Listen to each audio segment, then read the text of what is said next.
আসসালামু আলাইকুম ভিউয়ার্স, আমরা আজকে দেখব হোন্ডা ব্র্যান্ডের এসপি 125 সিসি মডেলের মোটরসাইকেলের চেস নাম্বার লোকেশন এবং ইঞ্জিন নাম্বার লোকেশন আমরা দেখতে পাচ্ছি। এটা হচ্ছে গাড়ির স্টিয়ারিং কলাম।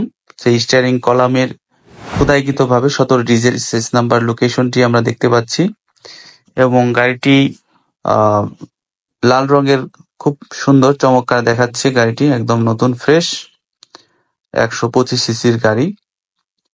এটা ইঞ্জিন নাম্বার আমরা দেখবো এখন। ইঞ্জিন নাম্বারটি ইঞ্জিনের হয়তো আশেপাশে থাকবে। ইঞ্জিনটি একদম গাড়ির নিচের অংশের দিকে থাকে এবং ইঞ্জিন নাম্বারটিও সেই ইঞ্জিনের গায়ে নিচের দিকে থাকার কথা। আমরা দেখি সেই কাঙ্ক্ষিত ইঞ্জিন নাম্বারটি। হ্যাঁ, দেখতে পাচ্ছি আমাদের ইঞ্জিন নাম্বারটি ইঞ্জিনের একদম লাস্ট নিচের দিকে, যেখানে আমরা পা রাখি সেখানে আশেপাশে খোদাইকৃতভাবে ইঞ্জিন নাম্বারটির অবস্থান। তো আমরা পেয়ে গেলাম। ধন্যবাদ সবাইকে পরবর্তী ভিডিও দেখার জন্য। Thanks for watching.